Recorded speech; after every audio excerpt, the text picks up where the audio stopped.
Yes, what we're going to do today is finish up talking about change in the pre-industrial world and then start talking about modern economic growth.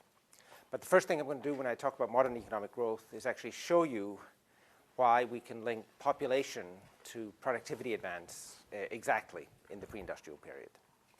So what I already described is this very important change in people's time preference. And then the second thing that we observe as we move through history is a huge increase in people's use of literacy and numeracy. And it turns out to be quite hard to infer for early societies exactly how literate or how numerate they were. But I pointed out there is this way where we can use age heaping, either in ages that are reported for other people or ages that people report from themselves, to get an idea how literate and numerate these early societies are. Because we can observe in the modern world that when censuses are taken, if it's a society where people are largely illiterate, there'll be a lot of misreporting of ages. That is, reporting of ages that ends in 0 or 5 because they're just approximations. And we can get this exact formula where we can say if 20% of people report ages ending in 0 or 5, then we can assume everyone is numerate in the society. If 100% of people report ages ending in 0 or 5, then this formula will then show to be 100, and it'll show that everyone is innumerate, right? And so we can actually, and now some people have started doing this on a very large scale to try and look at early societies and at this progression. So in the book, I just give some examples of this phenomena. And so the first one is from ancient Roman tombstones. And so that concerns the rich, the upper classes of ancient Rome. And the evidence for those tombstones is that 40 to 50% of the people who were buried in ancient Rome, their relatives didn't know what age they were. Okay? And I pointed out that that actually shows up in another way, in the sense that they are buried with fantastical ages recorded. Ages of 120, when probably the maximum age of death in that society would be 90 to 95. And that would be for very few people, but they are reporting lots of 100-year-olds, 110-year-olds. And so really, they amazingly, even the upper classes in the Roman world are actually living in this society where number doesn't seem to mean the same to them as it does to us. The other evidence we get is for medieval England. When a tenant of the king died, there had to be this inquisition, the inquisition post-mortem. And one of the things that inquisition was intended to establish was the heir above legal age. And so the inquisition's post-mortem then gave the ages that are quoted for the heirs of these rich landholders. And it's estimated from that 61% of them people did not actually know their age. Okay? And these are relatively young people. Age awareness declines as you get older. It's easier to mess up as you get older. So we're typically talking here about people in the age range of 10 to 40, where in medieval England, as I say, 61% of the upper classes did not actually know what age they were in this society. That concerns the rich. There's a famous census of Florence that was done in 1427, and very elaborate census. And from that, we can actually infer again what the levels of literacy were in the city of Florence, in the countryside around Florence, and that's for the entire population.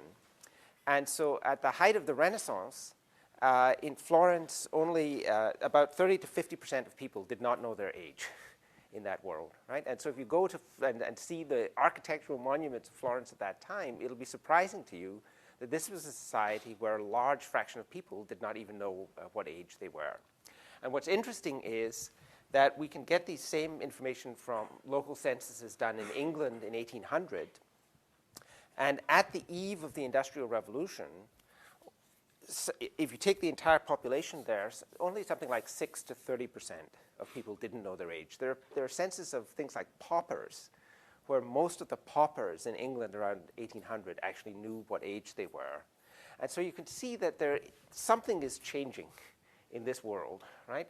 You're going from a world where the upper classes don't know how old they are to a world where the poor by 1800 actually have some kind of numerical awareness.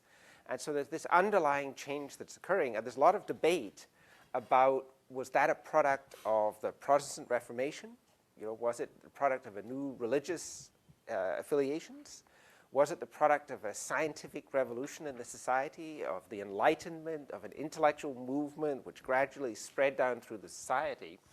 But what's interesting here in the book, I argue, is it may just be a product of survival of the richest in the sense that the most literate and numerate people in the pre-industrial world were actually the ones whose children were surviving. And typically, literate people educate their children.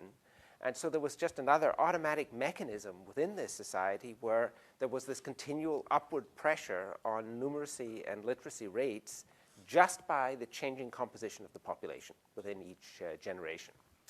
The other way that innumeracy shows up in this early world is that people don't seem to have the idea of using numbers to represent the world in any exact way. They use numbers as a kind of poetry in these early societies. And so if you get these early histories, medieval histories, will often quote numbers. But they're just fantastical numbers. For some reason, a lot of them quote 80,000. Lots of things happen. It's 80,000 people died in this battle, or 80,000 people were in this city. And after a while, you realize it's the people who have looked at this, that it's often the same number. And that they clearly had no idea of what these numbers meant. Even the English Parliament would pass bills where it would pronounce that there were 30,000 parishes in England. Their own records showed there were only 10,000. Now, on the other hand, of course, if we used Congress in modern America to try and judge numeracy and literacy in modern America, you might have your doubts. But it's interesting that they just don't seem to have this concept of actual exact use of numbers to represent the world. And it's something that somehow people became precise. And so someone has described the chronic vagueness of the medieval mind. There seemed to be this greater increase in precision, in use of numbers. And we'll see that, the Industrial Revolution is a product of advancing knowledge. And so one thing seems to be that people somehow seem better able to actually come to grips with reality as we move through time. And then the puzzle would be, well, why would there be that tendency in history? Why wouldn't we move towards more and more vagueness as opposed to moving towards more and more precision in terms of people's representation of the world? And that's, as I say, where the idea comes in. Well, maybe there's an automatic mechanism in this Malthusian world where in the medieval period, the people best versed in using numbers are merchants and people engaging in commerce. They're the people who, in their business, have to actually be able to represent the world accurately. They then turn out to be the people who are populating this society over time. And so that's the idea that there may just be automatic mechanisms that pushed us in one direction as opposed to the other in terms of the kind of the movement of people's attributes. One other thing that you could actually say is that this kind of greater use of literacy and numeracy, it wasn't directly driven by any greater reward to literacy or numeracy within this society. One way we can measure that is when you look at the rewards for education, we can just look at, well, what's the premium for actually having some kind of skill within this society? And we have lots of evidence going back all the way to the Middle Ages on the relative payments of carpenters, bricklayers, smiths, thatchers, skilled artisans relative to their unskilled helpers. Okay? And so we can actually form a ratio, which is the wage of a carpenter relative to the wage of a laborer. And that's actually going to be a pretty good measure of what's the return to skill in this society. Because typically, to become a carpenter, you were notionally at least supposed to serve a 7-year apprenticeship. And typically, your parents would have to pay something to the master in order to take you in. And again, there's all these interesting links to the past. Why do we think of 21, or why was 21 often thought of as the age that you became an adult? The answer is because there were these 7-year apprenticeships, and people would typically begin at age 14. And so that was the age you would actually leave your parents' homes, go to London, go to the city or something like that to acquire a skill. Your parents then would have to put up some money, and you would have to work at relatively low wages until you yourself became a journeyman or a master. And so we could actually measure, well, what's the premium in these societies towards acquiring these skills? And the answer for England around 1300 is that that ratio is about 2 or 2 1/4. That is, carpenters got paid more than double what their laborers got paid. By 1800, that ratio is down to something like 1.5. We think, as I say, that the modern world was created by people who had more education, more knowledge, more skills. But the interesting thing is that in the market in this pre-industrial society, the premium being paid to people to acquire skills is actually declining as we move towards the modern world. And in fact, it's a general phenomena that very poor societies have these very high skill premia. But the interesting question is that a product of demand or supply? It actually seems to mainly reflect very poor supply in these early societies. That is, that this wage premium is very high in medieval England because it's very hard to persuade people to undertake the training to acquire skills in this world. And what's happening is that somehow over time, people are at much less of a reward are actually willing to undertake the tasks of acquiring skills. By the way, we can still measure that premium. It turns out that, I mean, things like carpentry really haven't changed that much since the time of Jesus Christ. And you know, the medieval carpenter had a lot of the same skills as modern carpenters. The only difference is that now we have power tools, right? But other than that, a lot of the tasks are actually surprisingly similar if you look at the building industry over time. What is that premium now in something like 2000 in England? The answer is it's something like 1.3. And that's going to be interesting when we come and look at the Industrial Revolution. Somehow, we've moved to a world where knowledge and skills seem to be the foundation of modern economic growth. But the interesting thing is it's a world where the rewards at that level to knowledge and skills have actually, over this long run, have actually declined. Now, we've seen actually in modern America recently there's been a huge increase in the premiums paid for skills, but that's actually been very much at the high end of the distribution. It's at financiers, very high managers, stuff like that. If you actually look, as I say, at these basic tasks within the society, the interesting thing is that actually we have to pay people relatively very little in order to acquire these skills. And again, it kind of emphasizes that medieval England, or any of these medieval societies, were worlds of incredible opportunity. Because just acquiring basic construction skills, you could sharply increase your standard of living in that society in a way that you can't now in the modern world, right? And what's the puzzle about this world is that it's not that it lacked economic opportunity. The puzzle is that no one seemed interested in pursuing economic opportunity, right? That there's a huge range for social mobility, for advancement, and yet you actually get the stagnation of the economy. So that concerns literacy and numeracy. I've already talked about and gone through in detail how work hours seem to have actually risen to modern levels by 1800, and we know that in the earliest societies they start off pretty low.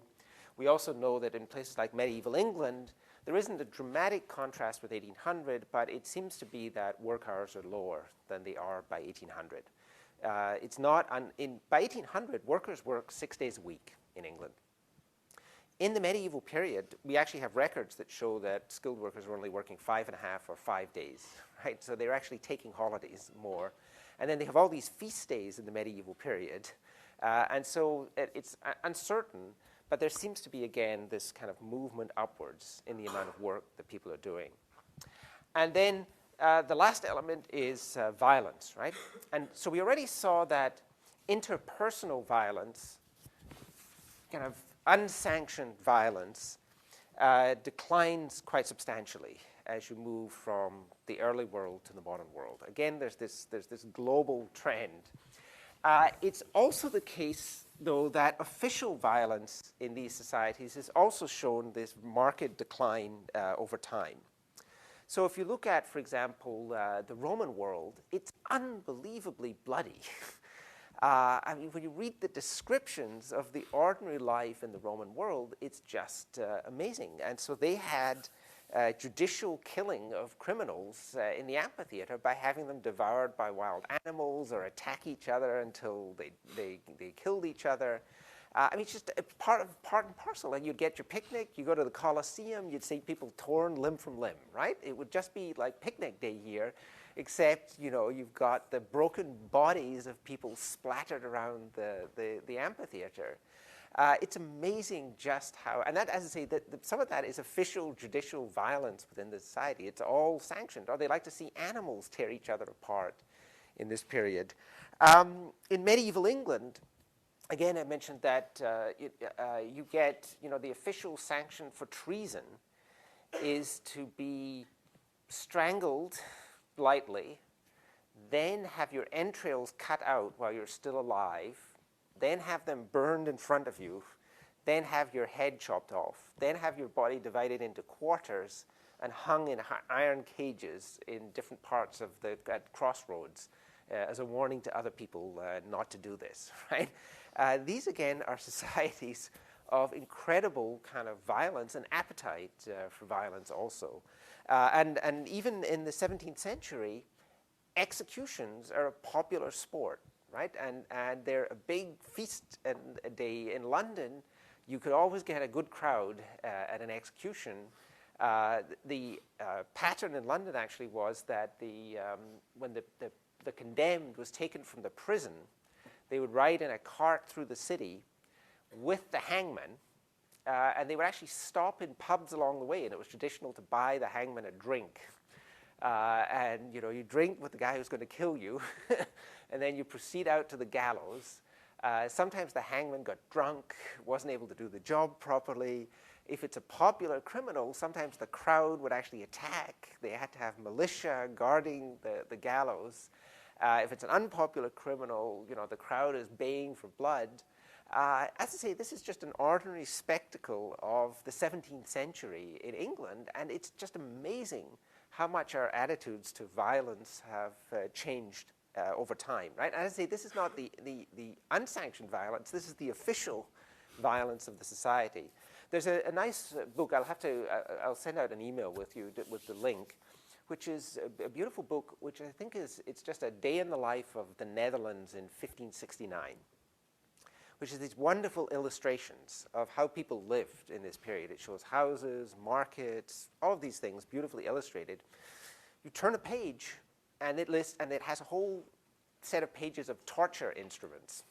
It was just part and parcel of ordinary life with these gruesome machines for inflicting judicial torture on people, which was sanctioned by the judicial system in this period. And so, as I say, it's astonishing, their appetite for violence. There's another book, I'll send out an email with this as well, which is about a Dutch East India ship which got wrecked on some reefs off the coast of Australia in the early 17th century. And there was a mutiny.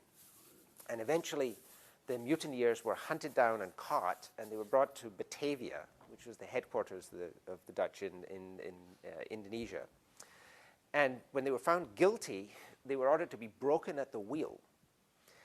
That's an official judicial punishment. It consists of taking the person and breaking all of the bones in their body so that you can actually arrange them around a cartwheel, and then hanging them up there in this condition until they die. As I say, this was an official, judicially sanctioned punishment, and just the ingenuity and cruelty of these people is just hard to fathom, okay? And so, as I say, that's one other remarkable thing about human progress as we've moved from these early societies to later societies, was just the move from a society of incredible violence to ones of much more restraint judicially. And you can actually see this process occurring in Britain just about the time of the Industrial Revolution. So that, for example, in 1789 was actually when Britain officially ended burning at the stake. as a punishment for various crimes. So if a wife killed her husband, that was actually petty treason and was punishable by being burned at the stake, in England legally, at least in theory, up until 1789. Forging coin was also punishable by burning at the stake. In 1832, they ended the practice of hanging the bodies of criminals at crossroads as a warning to others after they'd been executed. In 1835 in England, they ended bull and bear baiting. And in 1869, they actually ended public executions. And so you can actually see that for whatever reasons, at the time that economic growth began, there are these quite amazing changes in terms of people's appetite or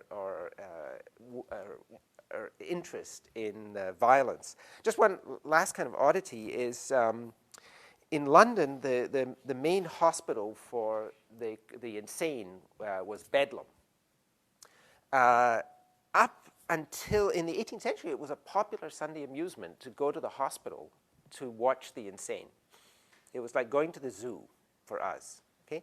And in Bedlam, in 1764, the hospital governors had to hire 4 policemen and 4 assistants to patrol the galleries on holidays because of the rowdiness of some of the public coming in to look at these in. But they up to that time, they didn't think about the possibility you might not want to do this, right?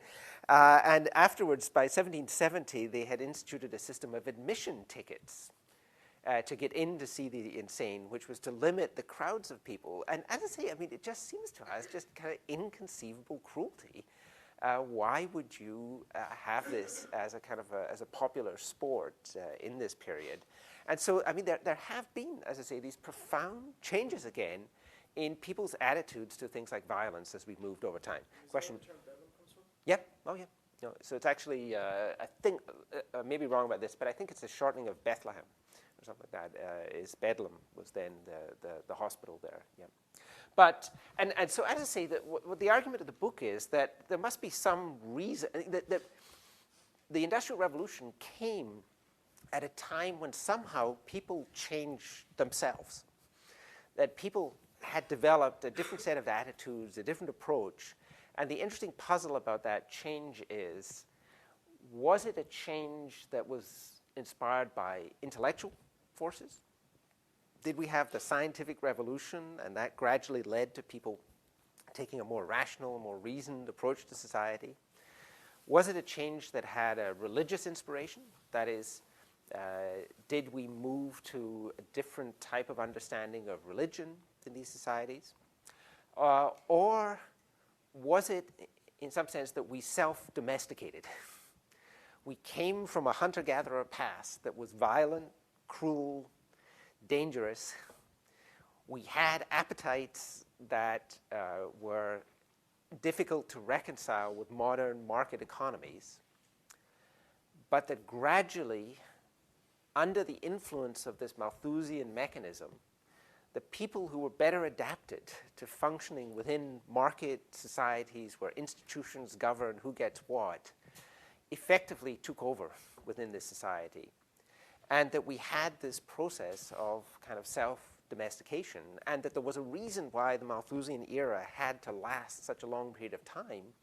It was because we had to reform ourselves and to make ourselves. Now this may just be purely cultural, but it also could have genetic elements, this change in people as we lead up to the Industrial Revolution. But what we're going to have to do next then is say, well, such a story would seemingly imply a much more gradual transition between the pre-industrial and the modern world. So a puzzle for all accounts of this transition it's the relative suddenness of the Industrial Revolution, right? Why didn't we instead have a kind of 3-phase history, a period of no growth, a period of very, very slow growth, and then a gradual move into a period of accelerated growth, right? And so when we come and look at the Industrial Revolution, as I say, one of the kind of defining puzzles of the Industrial Revolution is that things seem so unchanged until very close to the time, and then you get this relatively sudden kind of transformation, okay? So what I want to do for the rest of the time today is to actually then talk about the understanding of modern economic growth. And again, in the Malthusian era, it turns out that the world is surprisingly simple, right? Now, when we look at the modern world, you would think, you know, how are we going to understand growth, right? I mean, we have incredibly complex societies. We have, you know, 1 million different products that are sold in the United States. There's thousands of different occupations. There's, you know, hundreds and thousands of different types of capital. It seems to be an incredibly complex process, economic growth.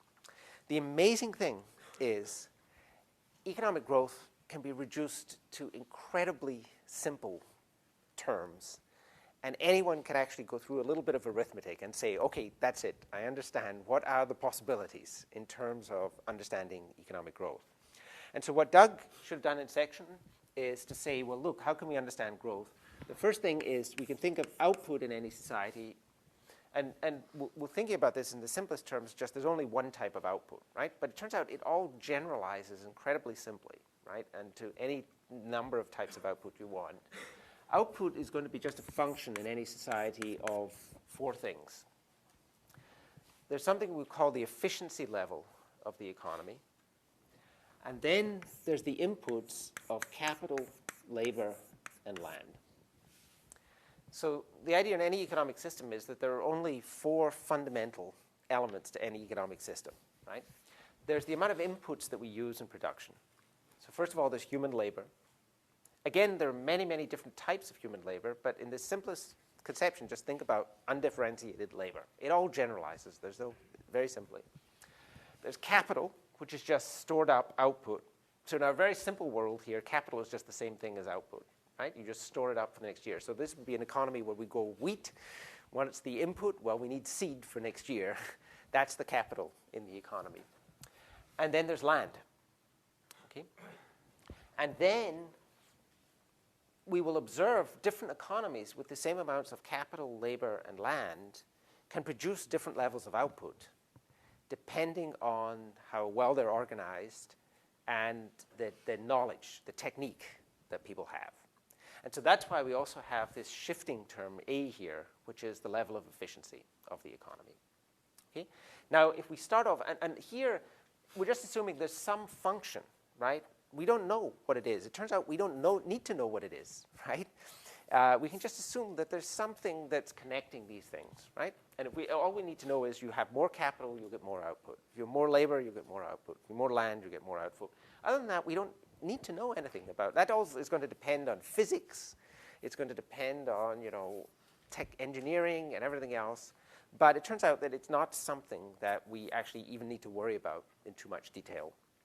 And then we make that assumption, and then what else do we need to assume in order to understand growth? Well, what we're going to assume is that we're in a competitive economy. And why we need that assumption is because we're going to want to be able to assume that things like the wage equal the marginal product of labor. So in this derivation, what you need to know is where do we start? And then what assumptions are we making that have any content? And the first assumption that we're going to make is that we're dealing with competitive economies. And the reason we need to do that is because we want the price of any good in the economy or any input in the economy to be its marginal product. And so that's going to mean that the price of capital will just be the return on capital, right? The price of land, and that's going to be the marginal product of capital. And then land will have a rent, and that rent will correspond to its marginal product. Now, what does that mean in substantive terms, right? You know, sometimes when you're more kind of modeling, you might think, will anyone miss me when I'm gone?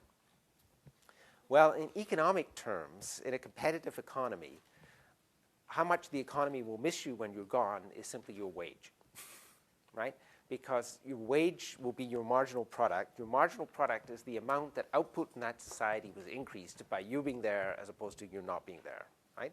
If you get paid $10 an hour, it says society's not going to care that much if you're not here anymore, right? If you're paid in a competitive economy $1,000 an hour, it means society's going to care a lot if you're not there, right?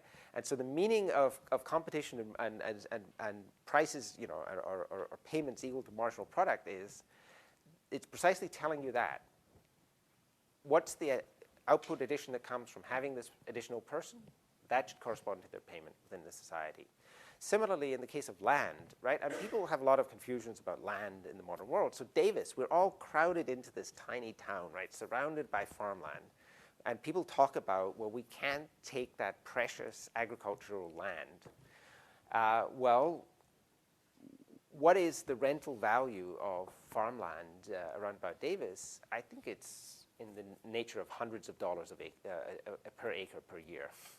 What would be the loss of output to society if that farmland disappeared? It's a couple $100 for each acre, right?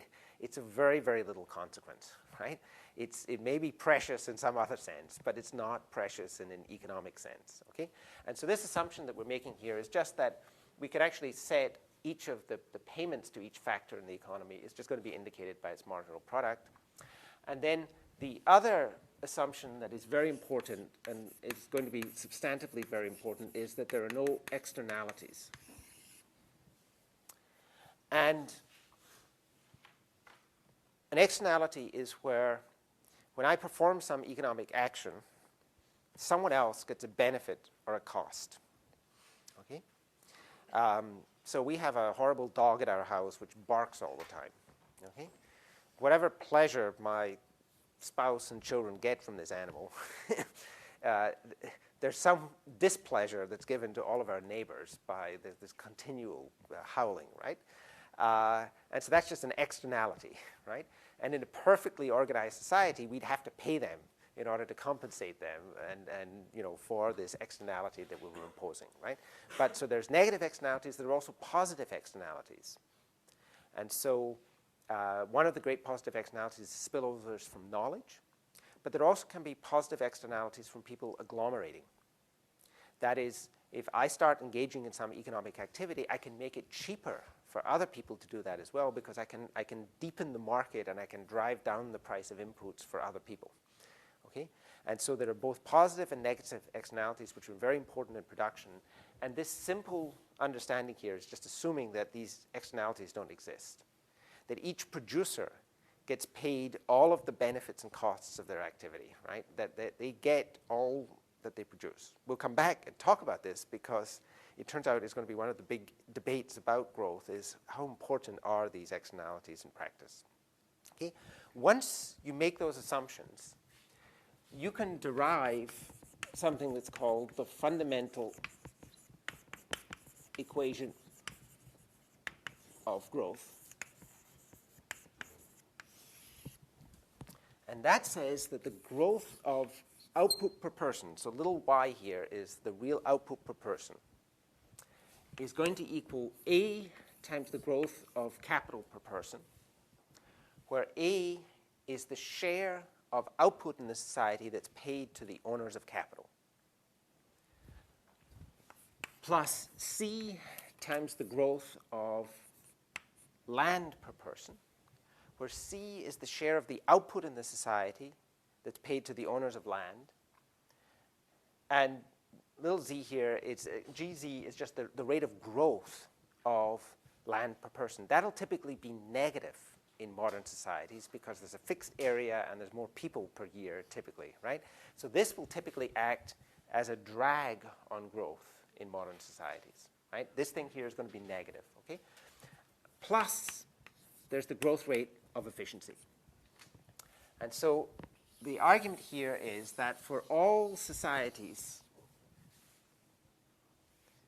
if we observe growth or non-growth, right, doesn't matter, this fundamental equation will hold. That all thinking about economic growth can be reduced to this fundamental equation. That describes, no matter how complex the society, this describes the possibilities for economic growth. And what you can see there is that if output per person is to grow in any society, then it has to come either through the growth of capital per person, the growth of land per person, or the growth of efficiency. There's only three possible sources, right?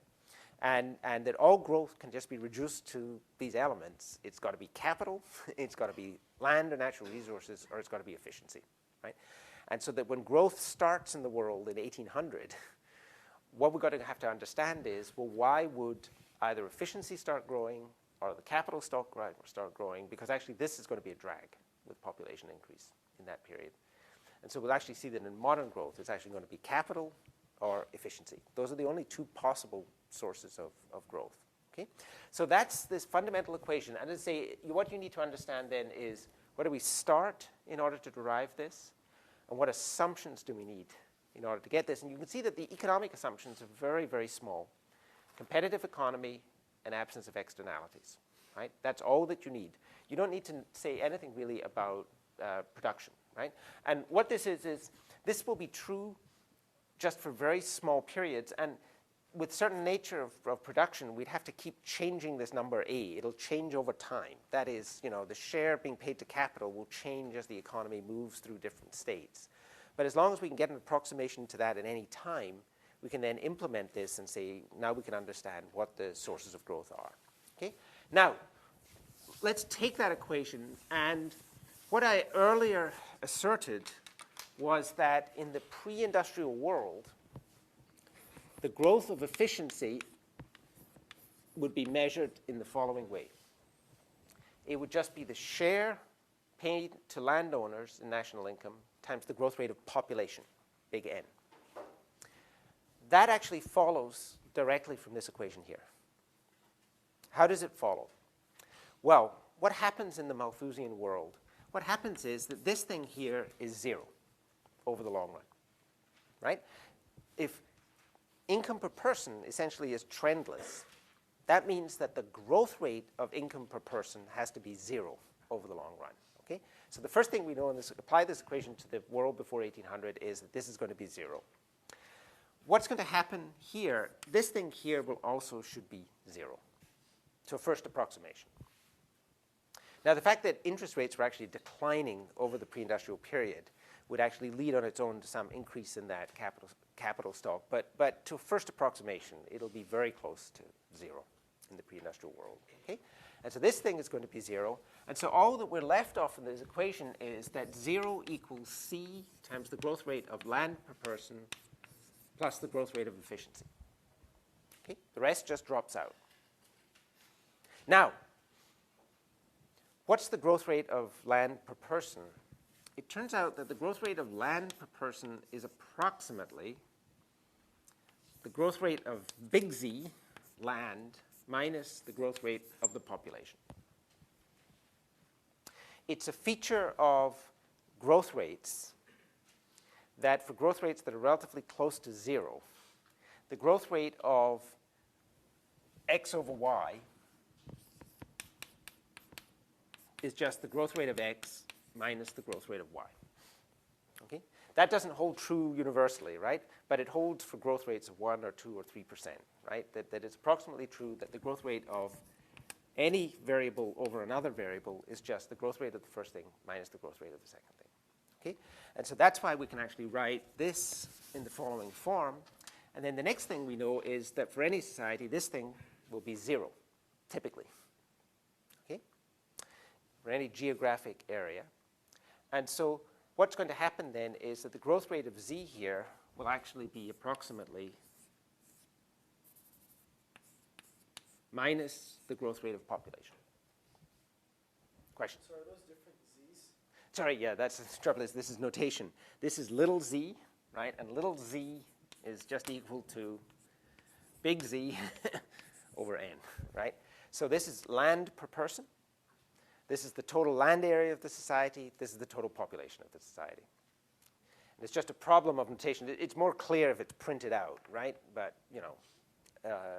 it's a limit of our notational system. Question? You said that the initial economic growth occurred. Right.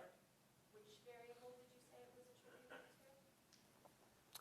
Oh, so around about 1800, we start observing societies then where the growth of income per person becomes 1 or 2% a year, right? So now we're in a world of economic growth.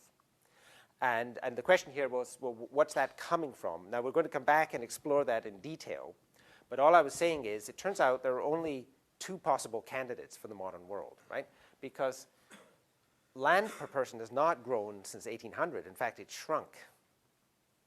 So it only leaves capital and efficiency, right? Whatever happened after 1800 is, and when growth started, is either we started to accumulate capital or we improved efficiency. Okay? Those are the only two possible sources of growth in the modern world, and that's all what we have to understand is either why did capital start accumulating or why did efficiency start growing, right? And so, as I say, it's amazingly simple, the problems of economic growth. It's also the case when we look across societies in the modern world and we want to say, why is income per person in the United States now 30 times higher than in Malawi? It turns out that there's a similar thing. It has to come either from capital or from the efficiency of those economies and a little bit from land per person, right? But there's very few things that are actually going to explain that, right, at a fundamental level, okay? And so this is our general equation of growth. This applies to any society, right? So this holds everywhere. When we get to the Malthusian era, what's going to happen is that it simplifies. This thing becomes 0. This thing becomes 0. Okay? This thing here can actually then be written as, instead of C times the growth of land per person, it's going to be minus C times the growth rate of population plus the growth rate of efficiency. And that then is going to imply, just rearranging things, getting the signs correct, that the growth of efficiency is C times the growth rate of population. Okay? And so the important thing is that this expression for the pre-industrial world is just a specialization of this general equation of growth that Doug would have shown you in class. Okay? And that's why we can actually measure economic growth going all the way back to the Stone Age, right? And all we need to know really is the growth rate of population and what's that number C. And as I say, the plausible numbers for C are between 0.2 and 0.25 for the pre-industrial world. Okay? So that's growth in the pre-industrial world, right? And as I say, I mean, the amazing thing here is how simple, right, the world is, right? That there really is this kind of fundamental simplicity, right, to a lot of stuff in the world. Okay, so that's what happens in the pre-industrial world. Now let's think about what happens when we get to the modern world. What's going to happen with this expression here? Well, it turns out that as soon as the Industrial Revolution began, one of the things that started happening very quickly in England was that the share of income being paid to landowners began to decline very quickly. And that actually destroyed the landed classes in England, because previously they'd been receiving a fifth of the income of society. By 100 years after the Industrial Revolution, they were down to receiving about 1 or 2% of the income of society.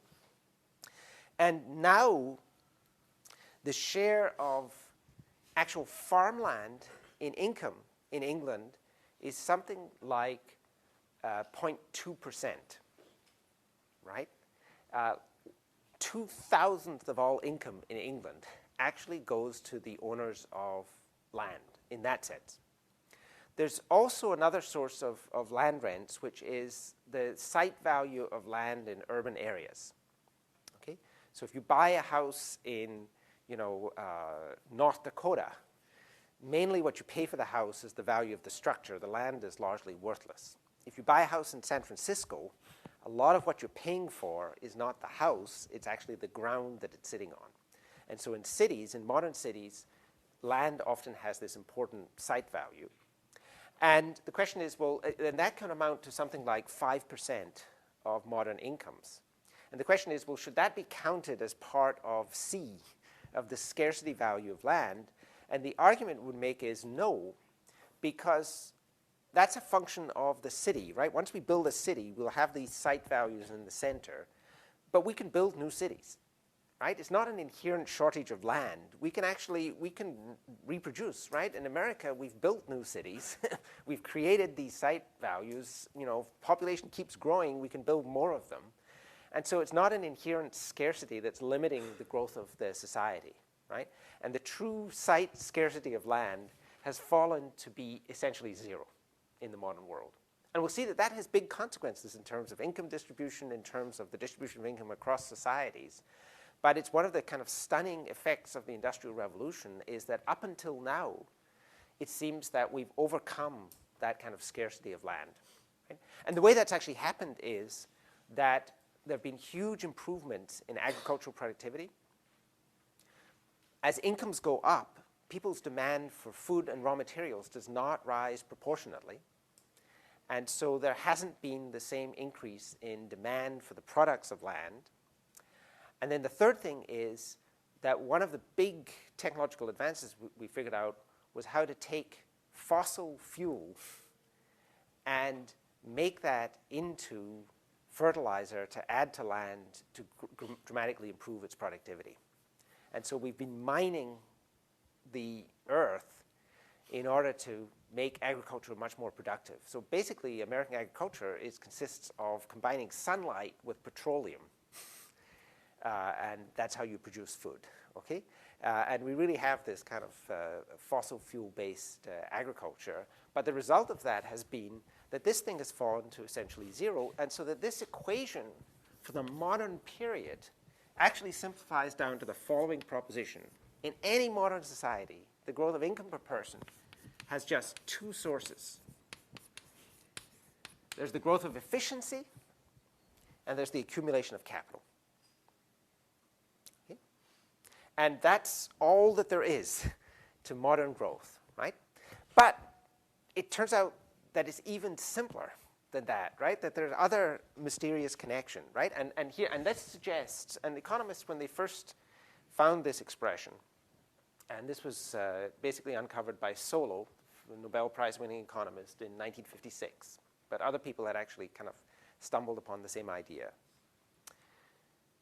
Economists initially going into this thought, what we're going to discover is that it's capital that lies under all economic growth.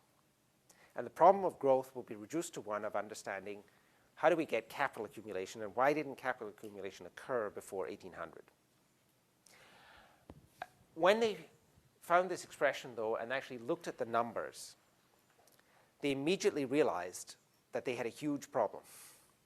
And the reason for that is that in the modern world, typically, the growth of output is roughly proportionate to the growth of the capital stock.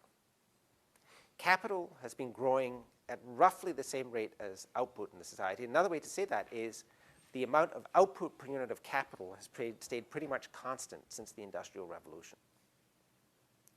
Because of that, and because this number A here is roughly a quarter, what it says is that directly, capital only seems to explain about a quarter of growth since the Industrial Revolution. In order for capital to explain all of growth, capital stock growth rates would have to be 4 times those of output growth rates. Because these things actually tend to be proportionate, right? What's actually happening is that capital on its own only explains roughly a quarter of modern growth. And stunningly, it's the advance of efficiency that's explaining 3/4 of growth. But when this was discovered, immediately people like Solow realized that this was a huge problem for economics. Because we have theories of capital accumulation, right? We know there's a price for capital. We know, how you can try and accelerate capital, how you can tax it or not tax it or change this. But this other element in growth, the growth of efficiency, all that is really is that we look at the inputs to the economy and we look at the output and we say, hold on, those inputs are producing 1% more output than they did last year. That's what that is, right? Initially, this was actually called the residual in the growth accounting equation, and it was expected it would just be this minor balancing element that you'd have to put into the equation to make everything come out right. Instead, it turns out that almost all growth in the modern world is coming from this unexpected residual source. And what's happening is, for some reason, in our economy, every year as we go by, there's 1 or 2% more output per unit of input that's going into the economy. And we don't have any very good theory as to why that happens in modern economies, but it didn't happen in earlier economies, right? I mean, that's the problem, is it's the source of growth turns out to be overwhelmingly this source here.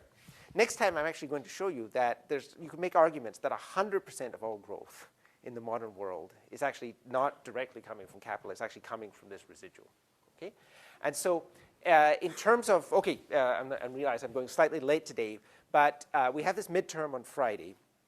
There'll be a few questions, since you've done in section some of this growth accounting, but they'll be relatively simple, since this is actually difficult concepts and you haven't had time to absorb them.